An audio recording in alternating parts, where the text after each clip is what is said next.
Hey, mes paroles valent cher. Salut à tous. J'espère que vous allez bien. Le chairman pour vous servir. Les Guzney m'appellent le chair. Les Fimbi 500. Mais les deux sont corrects anyway. Sarcel représentant. Sect Abdoulaye évidemment. Bienvenue sur VSLC. Toujours télévision qui rassemble les motifs. Au fil des émissions, nous recevrons différentes personnalités qui viendront s'asseoir à ma table, nous parler de leurs échecs, mais surtout de leurs réussites. Alors, Ego, take a seat, non? Yewonzo Yende, Kawono Wule. Yewonzo Yende, Kawono Wule. PDG, let's get it! We hustle, baby.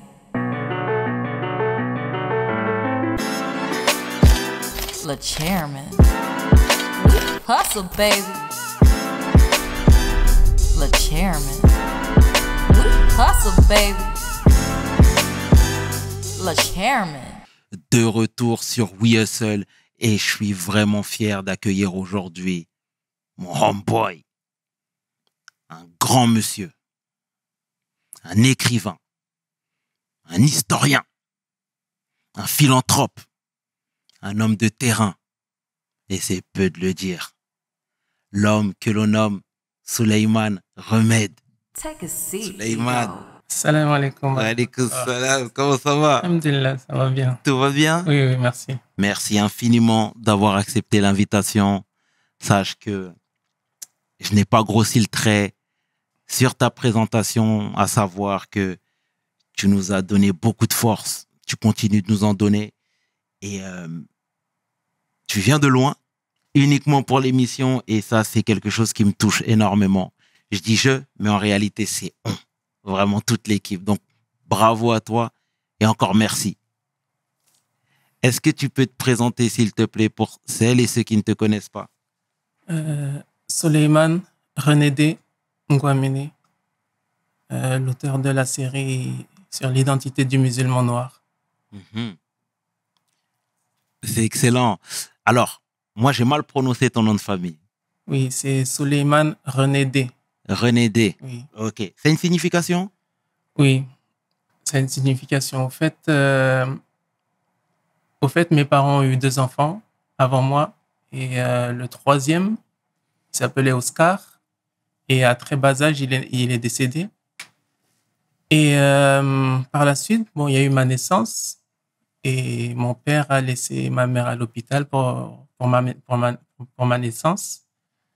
Et à ce moment-là, bah, il y a eu un coup d'État. C'était en Centrafrique, 1981. Il y a eu un coup d'État et donc mon père s'est beaucoup inquiété et il s'est demandé est-ce que celui-ci il va vivre ou bien il va mourir comme le précédent. Donc, alhamdulillah, l'enfant est devant vous. Mais 81, si on doit être un peu plus précis, tu parles de... C'est un conflit ethnique? Coup d'État en Centrafrique. En Centrafrique, il y a eu beaucoup de coups d'État. Exact. Donc, renversement du pouvoir. Il y a un groupe qui reprend le pouvoir. D'accord. Ici, il faut savoir qu'on va partout, hein. Donc, ne sois pas étonné. Tu sais, on a aussi l'habitude de retracer le parcours, retracer la vie. Donc déjà, qui était le jeune Souleymane? Alors, 1981, je suis né. On est arrivé très tôt en France avec mes parents. J'avais environ 3-4 ans. Et on a atterri à Rennes, en Bretagne. J'ai passé toute mon enfance là-bas, jusqu'à à peu près mes 12 ans. Et donc, un jeune enfant calme, silencieux, rêveur. D'accord. Mm. T'étais déjà féru d'histoire? Non, du tout. Mhm. J'étais rêveur. D'accord. Et l'ambiance au sein même du foyer, c'était laquelle? Alors, bon, très tôt, mon père est retourné au pays, à mes 6 ans. Si bien que j'ai grandi avec ma sœur à Rennes et avec ma mère. Et donc, bon, ça va, c'était une bonne ambiance. On était très peu dans la famille. Il y a eu ma petite sœur qui nous a rejoints par la suite. Et donc, on était une petite famille très, très calme, très posée, très calme. Excellent. Et toi, à l'école, ça se passait plutôt bien pour toi? Bon, la séparation de mes parents, ça a bousculé, ça a bouleversé beaucoup, beaucoup dans ma personnalité. Et à partir de là, c'est à partir de là que j'ai commencé à être très rêveur et absent. Et, mais ça s'est bien passé à l'école. Bon, ça s'est plus ou moins bien passé, on va dire, plus ou moins bien passé. Ça. Mhm. Et est-ce que, parce que tu sais, là on parle des années 80, début des années 90, etc. Aujourd'hui, quand on va dans les grandes villes en France, généralement c'est un melting pot avec des gens qui proviennent de partout. Euh, mais dans ces années-là, je suppose que c'était moins le cas. Donc, moi, j'ai grandi en banlieue parisienne, donc j'étais pas confronté à ce que je suis en train de te dire. Mais toi, dans ton cas, ça t'a très tôt isolé parce que vous étiez peu en tant que noir là-bas? Alors, en tant que noir, oui, à Rennes, à l'époque, on était très peu. C'était un quartier, il y avait beaucoup de Marocains. Il y avait beaucoup de Marocains, beaucoup d'étrangers de tous les pays. Les Noirs, bon, il y en avait, mais très peu comparé à maintenant. Et bon, forcément, bon, on se recherche. On se recherche, on cherche à se connaître. Et bon, on a toujours grandi dans l'éducation centrafricaine, à manger centrafricain. Et donc, ça nous a permis, notre mère elle nous a toujours parlé en sango. Donc, ça a toujours préservé cette culture de l'identité centrafricaine. D'accord. Mais déjà, des Centrafricains, il n'y en a pas tellement ici, hein. Oui, Il n'y en a pas beaucoup, ouais, hein. ouais, c'est vrai. On est très peu et surtout très calme, Exact. très discret. Les Centrafricains, on est très discret, très calme. Mais il y en a. Il y en a pas mal. Chancellor, il se reconnaîtra. Un frère que j'aime énormément. Et toi, la spiritualité a très tôt fait partie de ta vie ou pas du tout? Bah, j'ai été baptisé, première communion. Euh, j'ai été à l'église, donc j'ai grandi à l'église au catéchisme. J'ai fait des années de catéchisme. Donc, toujours la spiritualité a été omniprésente depuis tout petit. Mhm. D'accord. Et à quel moment a eu lieu la bascule? À quel moment tu as commencé à te poser des questions existentielles? Bon, toujours, depuis toujours, bon, le christianisme a été un socle, si bien que j'ai toujours trouvé ma place dans la croyance en une divinité.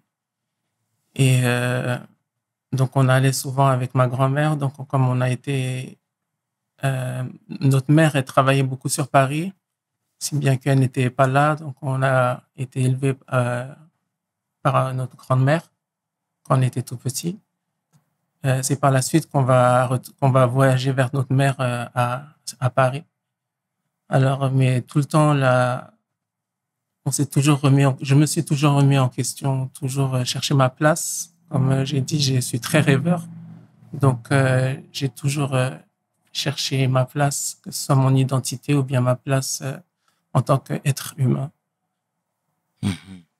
Et tu sais, comme je te l'ai dit avant de démarrer l'émission, je me suis régalé en lisant ton livre.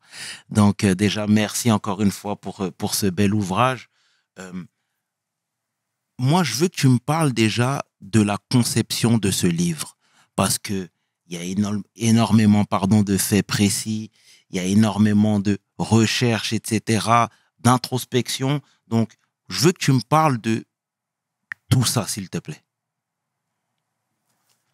Alors, il faut savoir que lorsque j'ai écrit ce livre, j'étais au Soudan. J'étais au Soudan, j'ai vécu plusieurs années au Soudan. Si bien que ce livre, c'est un peu un remerciement au Soudan. Notamment le titre 1504, qui est la date à laquelle le Soudan est devenu un État musulman. Notamment depuis la Genèse, quand je parle de tous les grands royaumes qui étaient sur les terres soudanaises, l'ère chrétienne qui a eu lieu au Soudan, ainsi que les Sahaba qui ont émigré vers le Soudan. Donc, tout cela, c'était un peu en remerciement au Soudan et aussi pour faire connaître le Soudan. Puisqu'à la base, j'étais sur le net et je transmettais, je faisais connaître à mes abonnés des personnalités des personnalités noires de l'islam. Et en France, beaucoup de personnes étaient complètement ignorantes de toutes ces personnalités musulmanes noires, si bien que ça n'a fait que me donner la force et l'envie de faire connaître toutes ces personnalités. Et par la suite, de fil en aiguille, j'ai pu faire ce livre, compiler ce livre, puisque beaucoup de renseignements qui sont dans ce livre, je les avais préécrites déjà. Je les avais préécrites, notamment tout le chapitre sur les chrétiens, pas mal sur l'esclavage, pas mal sur les grands royaumes. Donc tout cela, je n'ai fait que les compiler et puis les mettre dans un livre et puis l'offrir au lecteur. C'est un beau cadeau que tu nous as offert, en tout cas, frère, sincèrement. Et pourquoi avoir décidé de rejoindre le Soudan? Alors, ça va être simple. La Centrafrique est un État frontalier au Soudan. Si bien que de la Centrafrique au Soudan, on peut y aller par la route. Et il y a beaucoup de Centrafricains au Soudan. Notamment, c'est un État musulman qui parle l'arabe et qui sont des Noirs. Si bien qu'avec tout cela, je me retrouvais à 100% au Soudan. Je me retrouvais à 100%. Et la vie était vraiment... Elle n'a pas de pareil. Elle n'a vraiment pas de pareil de tous les pays que j'ai pu voir visiter. Et on est en quelle année, là? J'arrive au Soudan 2000. La première fois que je suis allé au Soudan, en fait, c'était en 2014. 2014. J'ai fait 2-3 semaines au Soudan. Par la suite, je vais y retourner pour m'y installer en 2017. D'accord. Et ça t'a pas effrayé, toi, parce que tu sais, de prime abord, quand on entend parler du Soudan, on entend les conflits et toutes ces choses-là qui peuvent de but en blanc nous stopper. Toi, t'es passé au-delà de ces barrières? Alors, mon expérience de vie a fait que il y a beaucoup de choses que je n'écoute pas. Ok. Il y a beaucoup de choses que je n'écoute pas, les on-dit, tout ça. Donc, je passe au-dessus. Je cherche à confirmer par mes yeux et par moi-même. De plus, avant cela, avant le Soudan, j'étais en Centrafrique 2012-2013 durant les événements, le dernier coup d'État. Et on avait dans les proches des personnes qui étaient du Soudan ou bien originaires du Soudan, si bien qu'ils m'ont parlé également du Soudan et donné l'envie. Également, par la suite, j'ai une de mes cousines, plutôt ma tante avec sa fille, qui sont partis au Soudan parce que ma tante, avec les événements, elle est tombée malade et puis elle a été exportée, elle a dû voyager pour aller au Soudan et se faire soigner là-bas. Alors, 2014, la première fois que je suis allé au Soudan, c'était chez eux. Et je suis resté chez eux un petit moment. Et c'est comme ça que j'ai connu le Soudan. Mhm. Et alors, je veux que tu démystifies un peu les préconçus ou du moins la vision un peu arrêtée que certains peuvent avoir. Et je vais même m'incorporer dans ce que je suis en train de te dire sur le Soudan. Il fait bon vivre là-bas? Comme je dis, c'est un pays, j'ai pas vu de pareil. J'ai pas vu de pareil. On va se plaindre par rapport à la chaleur, l'humidité, mais il fait vraiment bon vivre. Il fait vraiment bon vivre. Le musulman se sent en paix et à l'aise au Soudan. Pour moi, il n'a pas de pareil. Il n'a pas de pareil. Merci pour cette précision, mon cher frère. Et tu sais, dans ton livre, tu as parlé vraiment avec des termes élogieux du peuple noir, du peuple nubien, qu'on peut, comment dire, qui est retranscrit sous différents noms dans le Coran, entre autres, etc. Et moi, je te remercie parce que grâce à ton livre, j'ai été vraiment bien informé, tu vois. Et aujourd'hui, n'ayons pas peur des mots, mais quand tu vas dans certaines mosquées ou quand tu écoutes certains prêches, etc., j'ai l'impression que c'est pas des sujets qui sont mis sur le tapis. Est-ce que toi, c'est quelque chose que tu as constaté et est-ce que c'est quelque chose qui t'a déplu? Alors oui, j'ai constaté tout cela comme tout le monde. Ça m'a déplu dans un premier temps. Et par la suite, on finit par se dire que, bon, chacun fait ce qu'il doit faire. Si bien que je me suis dit que,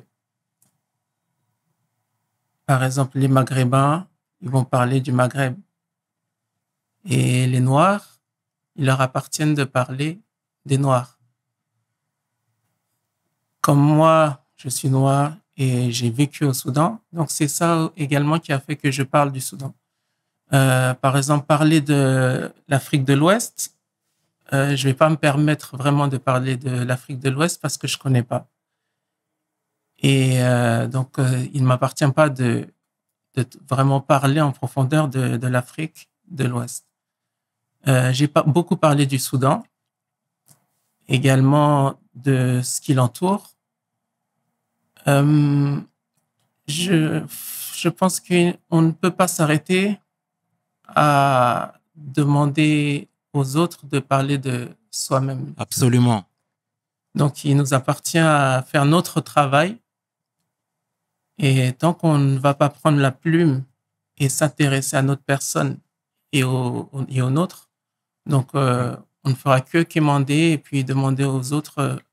Après, je vais peut-être reformuler ma phrase, mais sur ce que je viens de te dire juste avant, je ne suis pas en train de cibler une population. Absolument pas. Mais tu sais, dans ton livre, et tu l'as bien stipulé, tu as dit qu'il fallait qu'il y ait des recherches qui soient faites, qu'il fallait pas suivre aveuglément les choses et qu'il fallait, avant d'acquiescer, bien étudier. Et j'ai trouvé comment dire, ces dires très justes et très authentiques parce que tu sais, parfois il y en a qui avancent tête baissée et sans effectuer ces recherches, tu vois. Et c'est plutôt ça que je suis en train de te dire. Alors, ce qui m'a aidé, c'est de vivre au sein des peuples. Ok. Ce qui m'a vraiment aidé, c'est de vivre au sein des peuples. Il faut savoir qu'avant le Soudan, j'ai vécu 4 ans à Aswan, en Nubie. Donc, le pays de la Nubie, je connais très bien. Tu peux préciser pour les gens qui ne savent pas ce que c'est? Alors, la Nubie, c'est le sud de l'Égypte et le nord du Soudan. C'est le pays des Nubiens, c'est toute la région Aswan, Komombo, Abu Simbel, Dongola, Wadi Halfa, donc toutes ces régions-là. Et donc j'ai vécu 4 ans là-bas. Et c'est vrai qu'il y a beaucoup de on-dit. Il y a énormément de on-dit. Mais il faut savoir que dans ces régions-là, il n'y a absolument pas de français. Beaucoup les Français vont parler parce qu'ils vont lire sur Internet ce que bon, que ci et ça. Je me suis pas limité à lire que ci et ça. J'ai vécu au sein de ces peuples au moins 10 années et c'est ce qui m'a permis de parler, puisque notamment j'ai pris leurs archives, c'est-à-dire leurs livres. C'est ça qui m'a beaucoup aidé également à produire à mes livres, toute la série. Donc, tout cela, le fait de vivre avec les gens, pratique, ainsi que la théorie, lire de leurs livres, ça m'a permis justement de pouvoir m'affirmer et être légitime de m'exprimer sur ce sujet-là. Et tu as bien fait, hein. Tu as bien fait, franchement, tu as bien fait.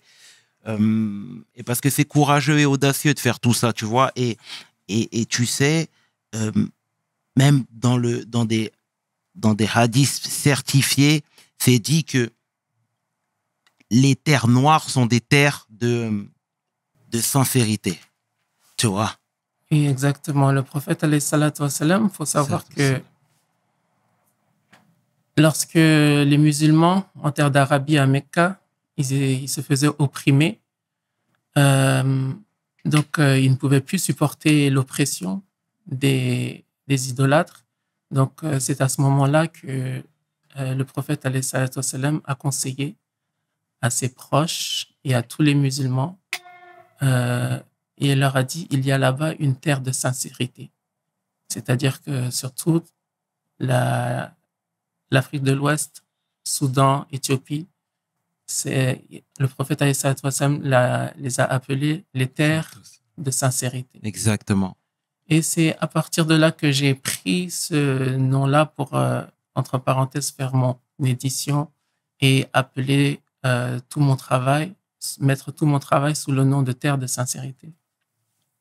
Et tu vois, dans tout ça, ce qui est bien, c'est que, en tout cas, c'est l'interprétation que je me fais de ton ouvrage, c'est que, tu vois, tu rends les lettres de noblesse et tu ramènes une vérité, hein, surtout, hein, par rapport à la condition des Noirs et l'équité vraiment entre tous les peuples. Et ça, c'est vraiment bien de le dire, mais sans rabaisser un autre peuple.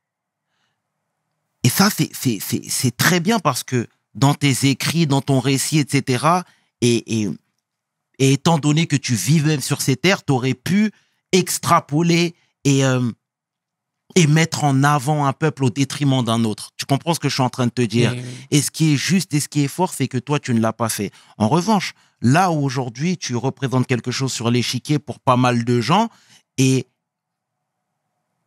il y en a qui peuvent mal interpréter tes paroles. Est-ce que ça, tu l'as déjà senti, ou du moins ressenti?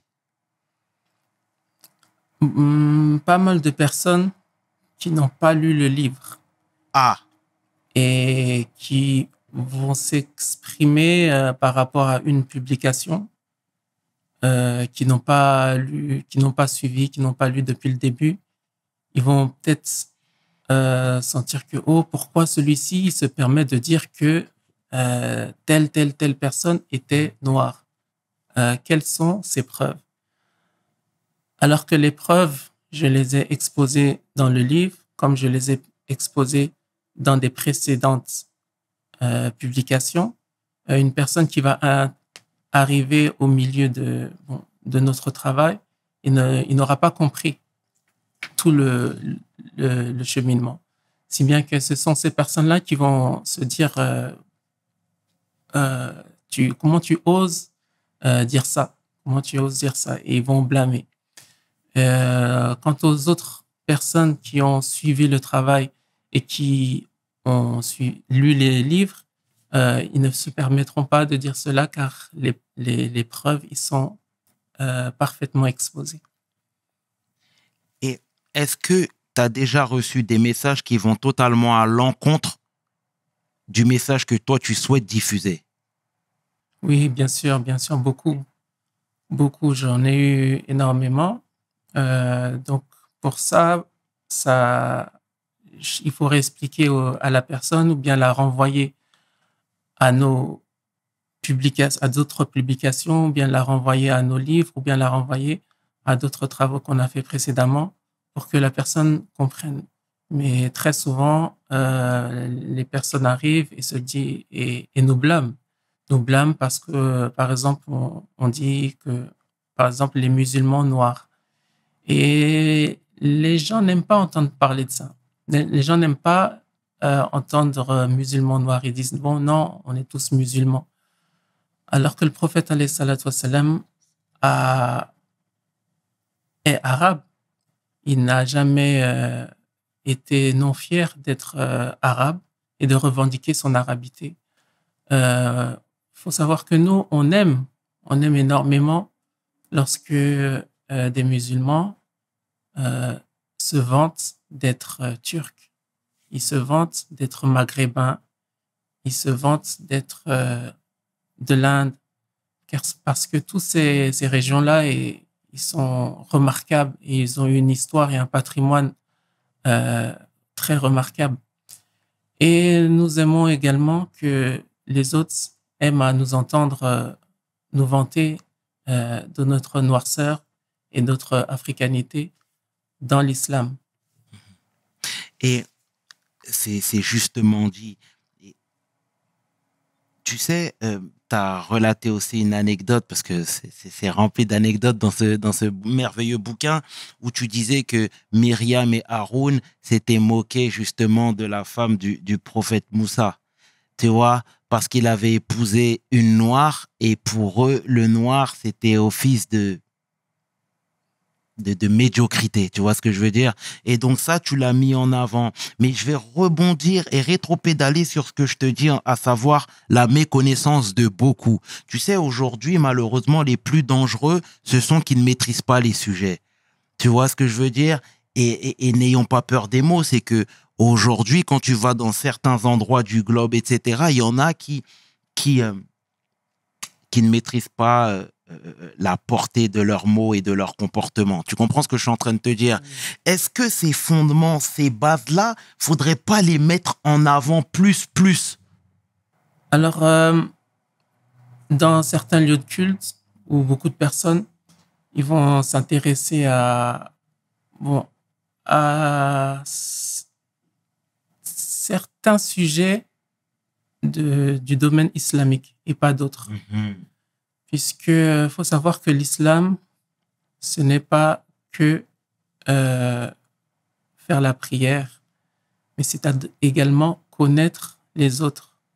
Allah, il nous a dit, oh, les hommes, Ya ayyuhan nas, inna khalaqnakum min zakari wa unsa. Nous vous avons créé à partir d'un mâle et d'une femelle. Et nous avons fait de vous des tribus et des peuples pour que vous vous entreconnaissiez.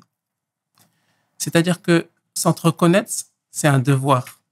Donc, absolument. pour connaître l'autre, il faut savoir qu'il est turc, il faut savoir qu'il est sénégalais, il faut savoir qu'il est camerounais et autres.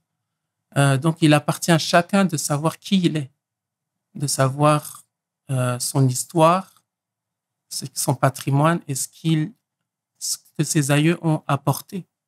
Que ce soit des aïeux musulmans ou non musulmans, qu'est-ce qu'ils ont fait, qu'est-ce qu'ils ont apporté. Donc ça fait partie de l'histoire des peuples. Et l'histoire des peuples, c'est un domaine très important pour comprendre l'islam. C'est joliment dit et c'est très juste. Et toi, tu déplores et tu regrettes cette méconnaissance? Bien sûr. On voit beaucoup de personnes. Bon, c'est que de la recherche, c'est que beaucoup de sincérité dans la recherche. Et beaucoup de personnes vont se permettre de parler sans vraiment maîtriser les sujets. De toute façon, ils ne peuvent pas maîtriser les sujets. Ce ne sera que de la recherche et puis avancer petit à petit. C'est pour ça que notre série, justement, sur l'identité du musulman noir, ce sont plusieurs pas. Et jusqu'à notre dernier livre qui est La descendance maudite, apporte énormément de lumière sur l'histoire. Et Et donc, entre 1504 et la descendance maudite, nous avons les ennemis de l'histoire, également la vallée sacrée de Towa, où nous remettons toute l'histoire en question.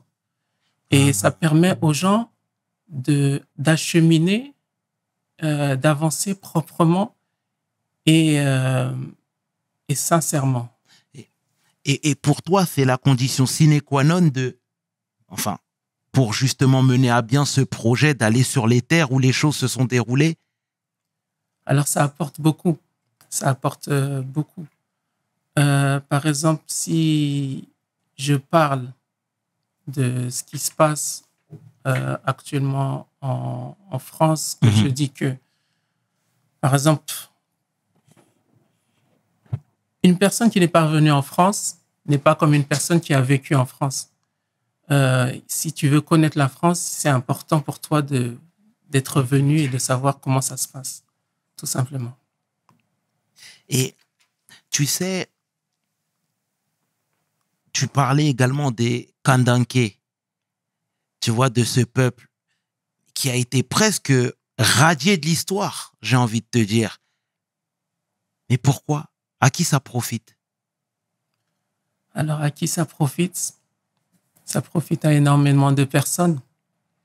À partir du moment où tu prends l'histoire d'un peuple, les mérites d'un peuple, tu vas t'approprier toute son économie, tu vas t'approprier toute son histoire et les gens auront les yeux tournés vers toi. Tous les, entre parenthèses, qu'on appelle les pharaons noirs et les civilisations antiques soudanaises, tout cela a été, on se trouve aujourd'hui dans les musées européens ou bien ailleurs, mais tout partout sauf au Soudan. Si bien que si tu veux connaître et voir le Soudan, bah, tu n'as même pas à mettre un pied au Soudan, par exemple. Non, mais c'est excellent ce que tu es en train de dire. Et tu sais, je vais me répéter et tu auras peut-être l'impression que c'est un discours pré-mâché, mais pas du tout. C'est que moi, je trouve ça vraiment courageux de venir, de parler à bâton rompu et de faire les recherches. Tu vois, parce que parfois, il y a des parties de l'histoire qui sont falsifiées, parfois, il y a des parties de l'histoire qui sont totalement transformées, etc.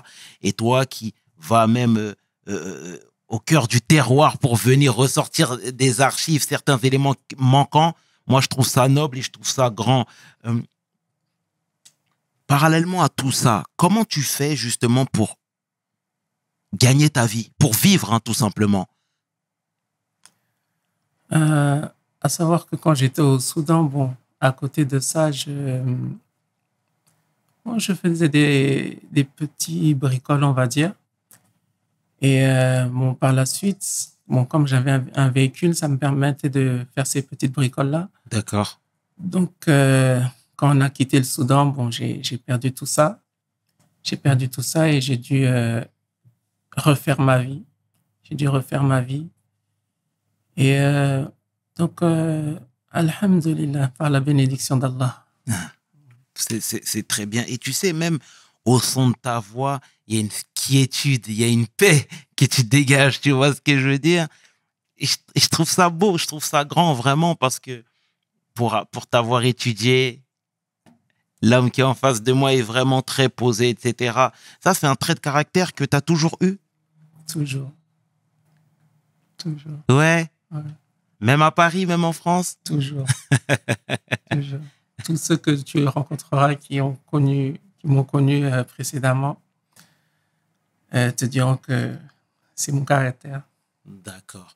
Et c'est quoi, toi, ton objectif en faisant ça? En faisant cette série de documentaires, en prenant la parole publiquement, en faisant le livre, parce que tu laisses un bel héritage derrière toi. Mais pourquoi tu le fais? Alors, pour ma part, j'aime bien aider. J'aime bien aider les gens que je connais ou que je connais pas. Et bon, je suis très calme, très silencieux. Mais à côté de ça, bon, je lis beaucoup, j'étudie beaucoup. Et, euh, et donc de savoir que certaines personnes, parce qu'en fait, j'aime bien être là où les gens ils ne sont pas, au fait. C'est-à-dire Aswan, Soudan, Centrafrique. Moi, beaucoup être là où les gens ils ne sont pas. Et forcément, là où ils ne sont pas, les gens ne connaissent pas. Ils ont que des on-dit et ils vont prétendre des choses, mais je serai la personne justement qui va les guider et les orienter. Et quand je vois par exemple beaucoup de des miens, de mes semblables qui ne comprennent pas la religion, puisque c'est un devoir aussi de transmettre la religion, et la transmission de la religion ne se limite pas seulement à la connaissance de la prière, mais il nous appartient de transmettre la religion proprement et de mettre en avant certaines choses qui n'ont pas été mises en avant, de rappeler certaines choses qui n'ont pas été rappelées. Et il y a énormément de choses dans notre religion qui n'ont pas été rappelées. Exact. Et il y a énormément de choses qu'on n'a pas dit. Et notamment, il y a énormément de choses dans le Coran qu'on n'a pas compris.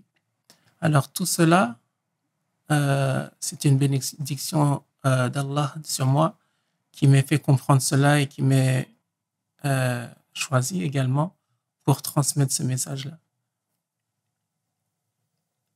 Et est-ce que parfois tu confrontes tes idées avec des imams d'autres pays, par exemple, avec des savants d'autres pays? Oui, je suis toujours sur les réseaux également où on confronte nos idées avec des savants d'autres pays et des imams d'autres pays. À savoir que les recherches que je fais, ce ne sont pas des recherches personnelles seulement, mais par exemple au Soudan, on a l'université internationale africaine qui transmet un héritage très important africain. Et ils ont des très bons professeurs, justement, qui m'ont aidé à faire ce livre-là et qui m'ont enseigné, qui m'ont guidé dans mon travail. Et c'est à partir de leurs recherches, de leurs pas, que justement j'ai pu produire mes ouvrages. Puisqu'il faut savoir qu'il y a énormément d'écoles également, d'écoles africaines et d'exégètes africains qui ne sont pas du tout connus. Des savants africains, soudanais qui ne sont pas du tout connus. Et dans le monde, on a l'habitude de connaître des savants d'ailleurs, mais pas ceux d'Afrique. Alors que le Soudan a énormément de grands savants et un patrimoine immense à transmettre. J'ai bien dit immense à transmettre. Si bien que faut savoir que la plupart des récits du Coran se sont déroulés sur les terres de la vallée du Nil, c'est-à-dire le Soudan et l'Égypte. Et il appartient au peuple de ces régions-là de s'exprimer sur leurs sujets qui les concernent. Malheureusement, sur ces sujets-là, c'était d'autres personnes qui se sont exprimées à leur place. Et ça a fait grandement de mal et d'incompréhension pour la compréhension saine du Coran. Et tu vois, ce que tu viens de dire sur la révélation, c'est que ça s'est aussi passé en Abyssinie. Tu vois, donc, mais les gens n'arrivent pas à mettre le doigt précisément sur l'Abyssinie. Toi, est-ce que tu as un peu plus de précision? Alors, nous, ce qu'on appelle Habasha, l'Abyssinie, ça ne peut pas être l'Éthiopie. L'Éthiopie, c'est un État tout nouveau. Le royaume d'Aksum, qui est né il y a plusieurs millénaires, siècles, à cette époque-là, il avait conquis la Nubie jusqu'aux portes de Misr, c'est-à-dire jusqu'aux portes de l'Égypte, c'est-à-dire Aswan. Il avait conquis la Somalie, tout ce qui est Djibouti, Érythrée, jusqu'à la Centrafrique. Donc, ce royaume-là, on appelait tout cela Habasha. Tous ces pays-là, que ce soit la Nubie ou bien la Somalie, l'Éthiopie et autres, toutes ces régions-là étaient, c'est ce qu'on appelle Habasha. Donc, c'est ce qu'on appelle aussi, nous, Abyssinie. Mais tu as déjà entendu justement ce discours-là que je viens de te tenir, à savoir que les gens n'arrivaient pas à mettre le doigt précisément sur la localisation de l'Abyssinie. Oui. Donc, Oui. Alors, il y a beaucoup de gens qui vont dire que ça, c'était en Éthiopie. Aksum, donc les Amara, les pays des tribus Amara qui sont au nord de l'Éthiopie. D'autres personnes, comme les professeurs soudanais, qui vont dire non, c'était exactement sur les terres actuelles du Soudan. C'est-à-dire que si tu veux échapper de Mecca, tu traverses juste la mer Rouge et tu arrives où? Sur les terres du Soudan actuel, dans les pays de Béja, de la Nubie. Et plusieurs professeurs soudanais ont dit que ça s'est passé, c'était là l'Abyssinie, la terre d'asile des premiers musulmans. d'accord. Comme je te l'ai dit tout à l'heure, nous, on va partout, hein. Je te pose 1 milliard de questions et merci pour ta transparence, sincèrement. Et toi, c'est quoi ta vision sur les castes dans les pays? C'est-à-dire la classification des ethnies, la classification des peuples. C'est quoi, toi, ton point de vue par rapport à ça? Alors, ça appartient au domaine politique et social. Chaque peuple a eu une histoire. Chaque peuple a une histoire et c'est par rapport à son histoire et dans la recherche de résoudre leurs problèmes politiques et sociaux qu'ils ont fait ces castes-là. Ce qu'on appelle caste en français, mais c'est un mot un peu péjoratif. Donc, ces groupes ou bien ces positionnements-là. Donc, à chaque société, à chaque politique, son état, et ça appartient à chacun de se prononcer dessus. Nous, en Centrafrique, on n'a pas ça. Donc, Ok. on n'a pas ce système vraiment de caste. Donc, je ne peux pas me prononcer sur quelque chose qui est au-delà de ma connaissance. D'accord. Et est-ce que toi, tu as pour ambition, là, tu es bien établi, tu es en Égypte là, en ce moment? Je suis à Aswan, oui. D'accord. Pas de Est-ce problème. que tu as pour ambition finalement de te développer davantage? Là, aujourd'hui, tu as un bel ouvrage que j'ai ici entre les mains. J'en profite un petit peu. Voilà. Tu es reconnu. L'ouvrage a été salué. Mais est-ce que tu as des projets encore plus grands? Alors, on aimerait que ce message y passe. On aimerait que ce message y passe. Par rapport à mes capacités, à mes moyens. Donc, je fais en sorte de tout donner et puis de transmettre mon travail. Par la suite, tout ne peut pas reposer sur moi. Forcément, il faut que le travail, les personnes qui ont apprécié relayent et passent le message. Je remercie énormément de personnes de nous avoir soutenus dans cela. Et comme projet, on verra comment ça se passe. On verra comment ça se passe. Et en termes de financement, quand on a des positions très marquées comme toi, c'est beaucoup plus dur? Oui, clairement. Par exemple, ce livre-là, il est disponible sur Amazon. C'est-à-dire que le premier livre, 1504, j'ai surfé là où personne n'avait surfé, si bien que beaucoup de librairies n'ont pas considéré, entre parenthèses, ce livre-là. Et le fait que, bon, justement, je surfe là où les gens, Exact. ils ne sont pas du tout. Et donc, je pousse les recherches dans ce sens-là et je ne cherche pas à me, comment dire, à me faire apprécier des personnes. Je fais mon travail sincèrement puisque, bon, tout ce travail-là est orthodoxal, c'est-à-dire basé sur des preuves claires islamiques et une compréhension saine. Si bien que ce ne sont pas des dires que j'invente de ma tête ou bien que j'aimerais, etc. Les personnes qui... Bon, forcément, quand on a des positions marquées comme cela, les gens, ils ne vont pas, ils vont pas tendre la main. Ils vont pas tendre la main. Et toi, typiquement, il ressemble à quoi ton quotidien?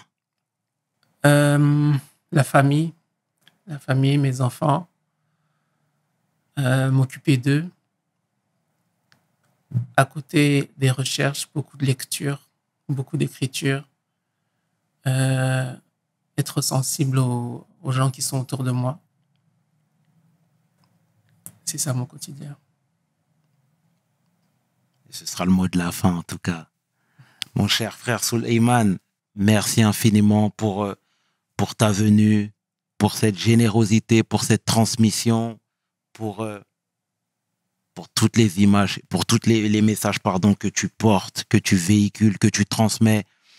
Tu vis pas en France, tu es venu spécialement pour l'émission et ça, c'est des choses qui me touchent.